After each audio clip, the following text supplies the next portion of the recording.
यानी आज की रात तक उन्होंने अपने इससे एलामिये से खुद को डिस्टेंस नहीं करते।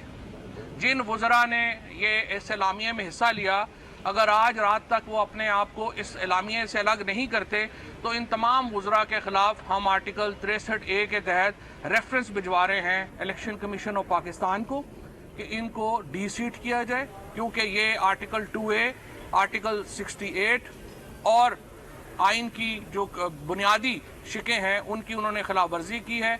और ये अब सगेशियस और राइटियस नहीं रहे और ये आइडियोलॉजी ऑफ पाकिस्तान के यानी नज़रिया पाकिस्तान के ख़िलाफ़ इन्होंने जाके ये काम किया है, क्योंकि पाकिस्तान का नज़रिया आर्टिकल 2A में बयान किया गया है और पाकिस्तान का नज़रिया जो है उसके दो हिस्से हैं।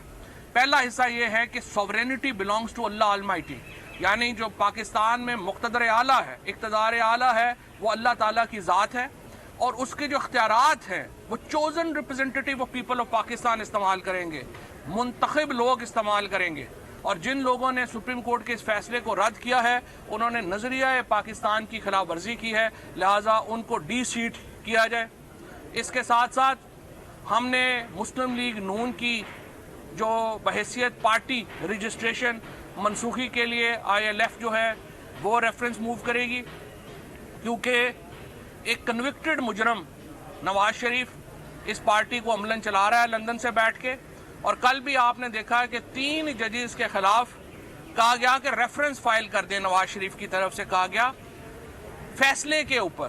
क्या कभी किसी जज के ऊपर फैसले के ऊपर भी रेफरेंस फाइल हो सकता है? सेशन जजेस रोजाना कत्ल की मुजरमों को सजा देते हैं, अपील में जाके वो सजा जो है वो बदल जाती है, तो क्या सेशन जज को जो है वो सजाए मौत दे दें कि उन्होंने उसने गलत फैसला दे दिया?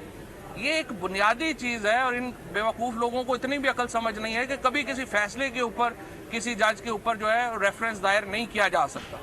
लिहाजा नवाज शरीफ की पार्टी जो अमलन इस वक्त यरगमाल है एक मफरूर मुल्ज़म के हाथ में, जो कि लंदन में बैठ के पार्टी चला रहा है, ये इलेक्शन एक्ट की भी खिलाफ वर्जी है, पाकिस्तान के आइन की भी खिलाफ वर्जी है और लिहाजा इस पार्टी की जो रजिस्ट्रेशन है उसकी मनसूखी के लिए हम प्रोसीड विद कर रहे हैं।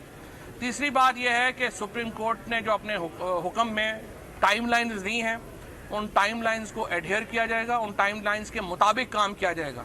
अगर उस टाइमलाइन से इधर उधर होंगे तो कंटेम्प्ट ऑफ कोर्ट में आर्टिकल 204 में वैसे भी डिस्क्वालिफिकेशन जो है वो होनी है और उसके साथ सज़ा भी हो सकती है। 3 साल तक ये जो काबीना वज़ीर आज़म और काबीना के लोग हैं ये जेल भी जा सकते हैं। मैं ये बता दूं कि यूसुफ रज़ा गिलानी को तो सिर्फ till the rising of court सज़ा हुई थी, लेकिन अगर सुप्रीम कोर्ट चाहे तो शहबाज शरीफ और उनकी काबीना के वो लोग जो इस इजलास में शरीक थे जिनका एलामिया आया कि आर्टिकल ये 60 हम नहीं इसको मानते सुप्रीम कोर्ट की जजमेंट को, वो 3 साल के लिए जेल भी जा सकते हैं और हम इनकी डिस्क्वालिफिकेशन मूव करेंगे। लेकिन अगर इनकी डेट्स पे कंप्लाई विद नहीं करते तो फिर हम सुप्रीम कोर्ट से दरख्वास्त करेंगे कि इनको सिर्फ काफ़ी नहीं है इनको डिस्क्वालीफाई करना, इनको जेल में भी भेजा जाना चाहिए। आज यहाँ पे हाई कोर्ट में जो JIT है उसके ऊपर मामला आया है और JIT में हमने उसको चैलेंज किया है। हमने कहा है कि जी देखिए ये मोहसिन नकवी, ये उस्मान अनवर IG पंजाब और CCPO लाहौर सदीक का म्याना, ये ज़िले शाह के कत्ल में हमारे मरकज़ी मुल्ज़म हैं और इन्हीं के पास हम पेश हो जाएं तफ्तीश के लिए, तो इससे बड़ी ज़्यादती क्या होगी?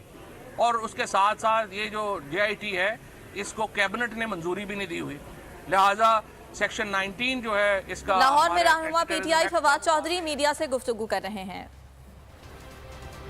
खबरों से फिलहाल इतना ही। ब्रेक के बाद हाजिर होंगे न्यूज हेडलाइंस के साथ। किसी भी खबर के लिए